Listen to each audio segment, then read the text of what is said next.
Actually, I'm an outlier to this audience. So, I work in the Department of Examinations. So, let's see how uh, how do you understand my thoughts here. Um, I asked the AI, ChatGPT, to give me two pictures of the context that we are in today. That is the first one. And then this is the world, how the world is doing these days. So we have a huge gap in student assessment as well. What's on the horizon? So, with the advancement of technology, many opportunities are open. Actually, new test constructs are there now. For example, integrated skill testing. In future, we have challenges, but today we don't know what they are. And these problems doesn't come in subject compartments like science, maths, language, not like that. But all experts have to get together. So this is a kind of integrated thing. So the test constructs are new. That is one. And then we have to align our assessments with learning. And a generative AI revolution is there. Therefore, the assessments, the kind of assessments that they give, and as you said, the digital natives are coming up. So, our assessments should comply with what they do, their characteristics. So let's look at the current situation. In our country, the problem is low-skilled school leavers go out of the school system. That is the major problem. So for this, the reasons are the traditional examination system that we are having. There's high competition, and this is rote learning, and students are cramming for examination, and there's a very harmful washback. Washback means you are teaching to the test. So teaching to the test, coaching them to answer the paper, where no learning can happen. And then this coaching culture, the tuition mafia, and then the exam stress among candidates. So with this traditional examination system, we can't go anymore. And then the stakeholder pressure and attitudes. That is also a major reason in Sri Lanka. Parents pressurize their children to achieve higher grades, and the society questions the students. In what grade are you? What is your A-level result? Why did you get this poor result? Like that, we have a habit of asking exam results. And then teachers are forced to focus on syllabus completion, not on learning. How much the students have learned is not the matter. And then students are driven to cram for exams, and then the employers are struggling because the employees that are coming to jobs cannot perform the way they are expected. And then ineffective learning processes, so rote memorization over critical thinking, lack of practical skills development, and minimal focus on creativity and problem solving, overloaded curriculum, very heavy curriculum, very dense, or since a lot of doctors are here, you can understand if you look at the GCA level biology syllabus, how hard for the students to digest, because the professors who are making the marking scheme, they want that particular word, otherwise they don't give marks.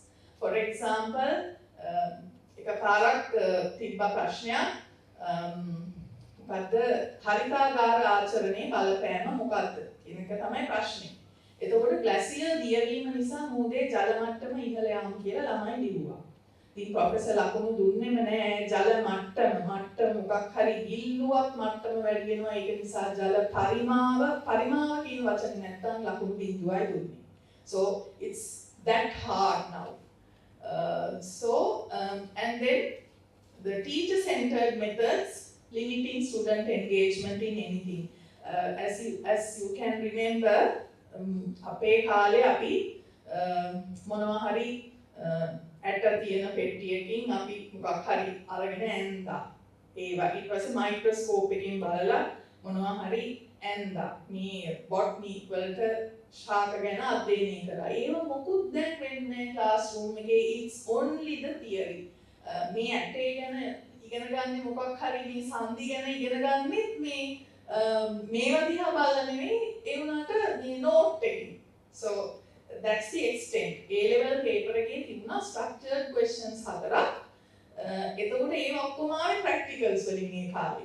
දැන් එහෙම නෙවෙයි. දැන් ඒවත් highly theoretical. So we are not practical at all. So that's a disaster.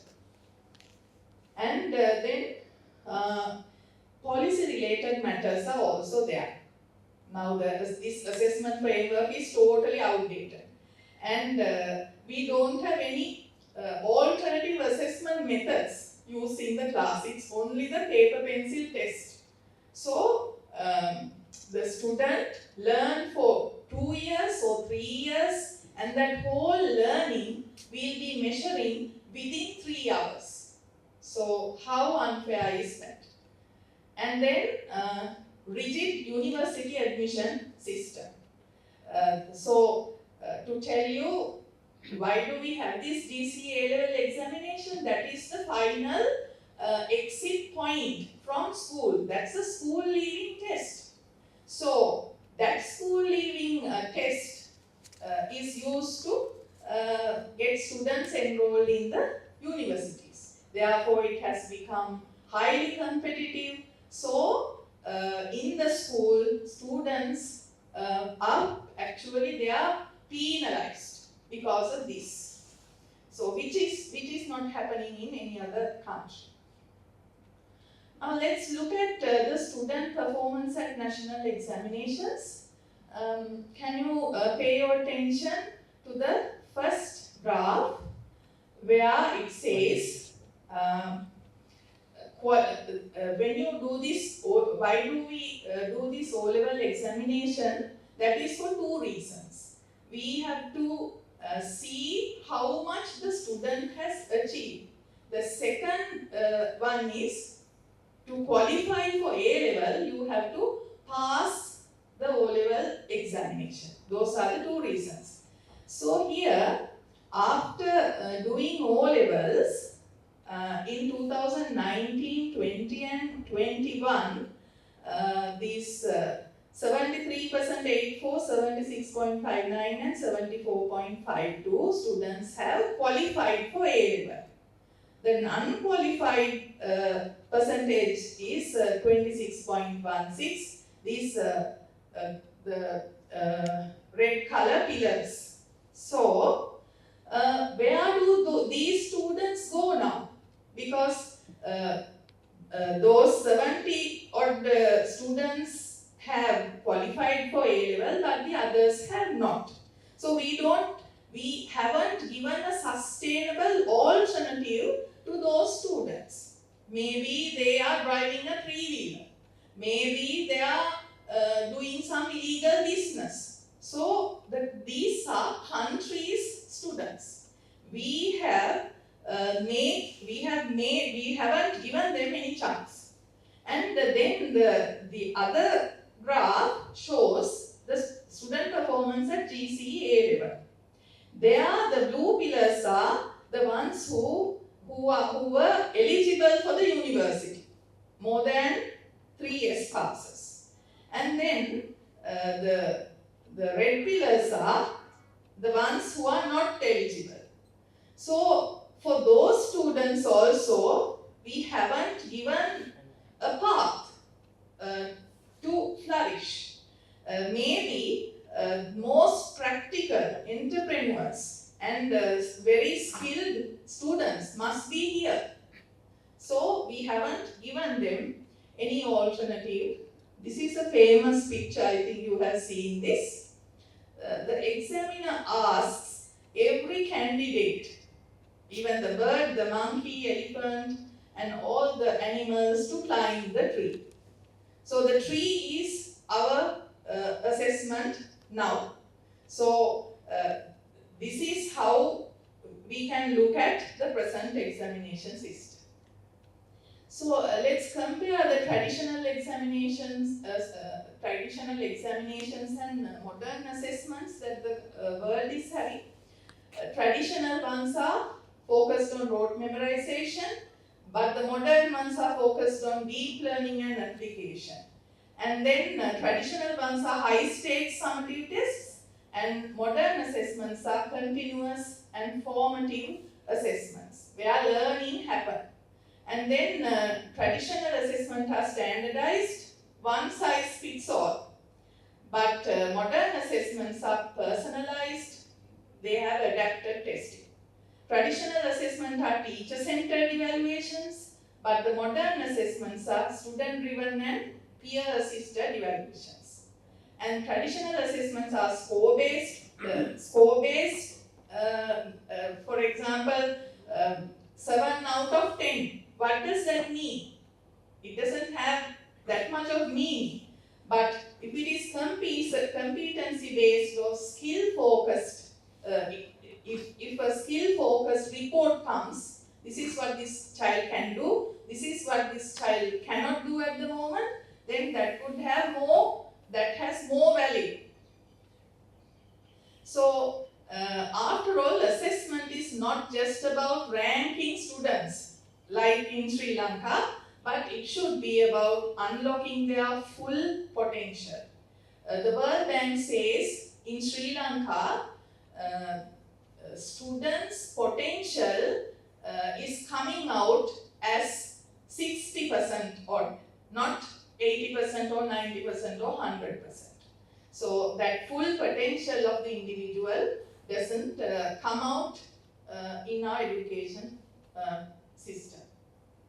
So we have to reform our education system. We have to move from rote learning to competency-based learning, integrate continuous and formative assessments rather than summative tests, and then improve feedback and reporting system. What is the feedback that we give today to our child? We don't give. The teachers don't. Actually, they have very low knowledge on how to give feedback, how to give effective feedback to the child. And then how do we report things for the parents? For the parents, we say, your child has got only 53 marks from out of 100 for mathematics. That doesn't mean anything to that parent. We have to tell what the child is strong for and what the child is weak for and how to help that child. That kind of reporting system we don't have, so we should have this. And then we have to introduce digital technology for education very soon. Otherwise, there will be conflicts with this Z generation and the teacher, because the teacher belongs to the other generation, and most teachers don't have digital skills in our system. And then we have to provide alternative pathways for those dropouts. We have to guide them. So those changes have to be done. In the world, a lot of things have changed. They have moved from standardized examination. Countries like New Zealand, Korea, and Singapore, and Finland. Those countries in the PISA international tests, they are the top ones. So those students have skills so that they top the world. As discussed here, soft skills and social skills are very, very, very important nowadays. So I'm not going to read the whole slide, but we have to address that as well. So head, heart, and hand has to be strengthened. I saw in one of your reports the word health was also there. 4H. So teachers are a big concern. So this framework, TPAC framework, in this framework, it says how the teacher should teach the students. So the teacher should have technological knowledge, and then content knowledge and pedagogical knowledge. How to teach, that knowledge has to be there. So in this diagram, you can see these two circles. Somebody who belongs here, he has technological pedagogical knowledge, and the other two circles in this part, it's technological content knowledge and then pedagogical content knowledge. But we want to have somebody in the middle as a teacher. The teacher should have technological, pedagogical, content knowledge. So TPAC. So our teachers should be this. Actually, the Department of Examinations has already suggested a way to incorporate assessments and all these reporting systems and the necessary changes, but it's at a proposal level. And we use AI to generate items, and then we are going to have a student assessment management information system where education authorities, parents and teachers all can log in and see how the student has done not only the academic activities but the extracurricular activities and co-curricular activities as well.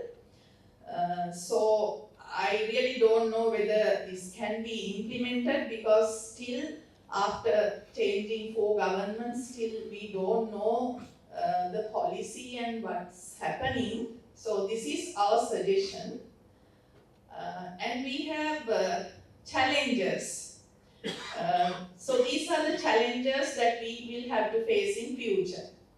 Parents, they resist the change because now if we say the teacher will assess the student and then record the student performance and record the growth, and then the teacher will give feedback to the students and report parents. If we say this, parents will resist because they don't trust the teacher.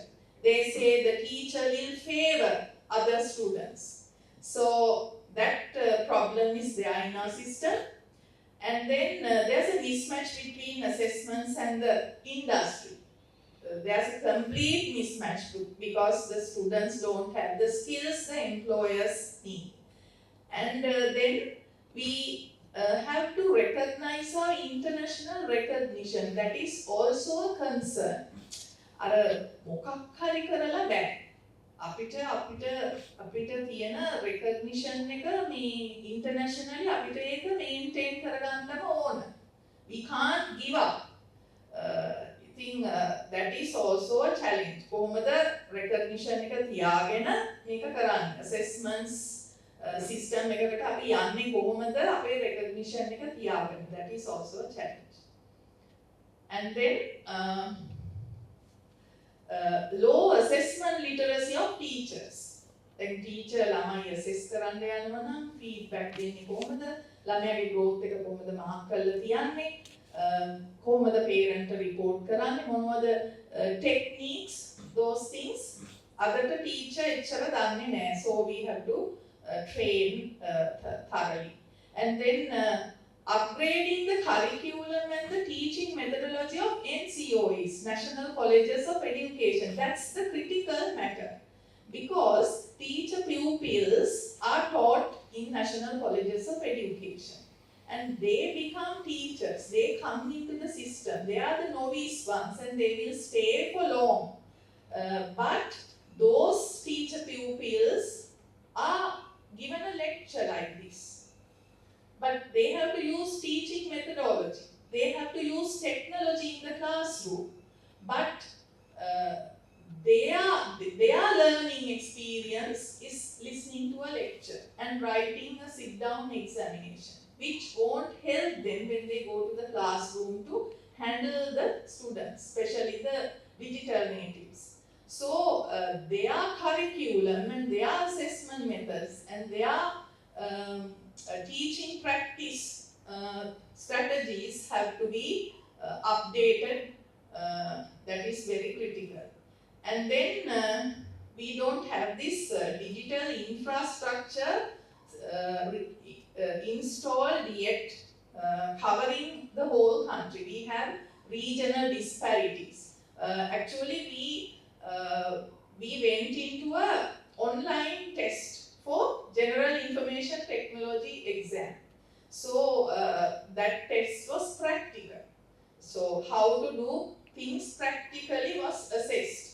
But unfortunately, due to this digital disparities, because of these connectivity problems, it failed at a certain point. It failed. So now, once again, the students are sitting the paper pencil test, but that was the first attempt to go to an online examination, computer-based testing.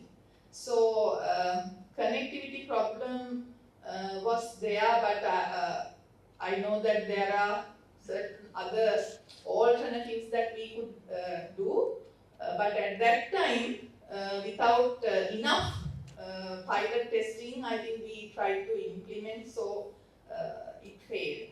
So, but still, we have to make an attempt, and this digital infrastructure, this connectivity problem has to be addressed. And then we have to accommodate children with special needs in the assessment system in a very fair manner. What they can do has to be assessed. But today, they sit the same examination paper with certain facilities like more time allocated for them, or their equipment can be used in the examination center. So that kind of facilities are given, but then they are not given a separate assessment. So we have these challenges. So let's see how we can address them and improve our assessment system. Thank you very much for listening.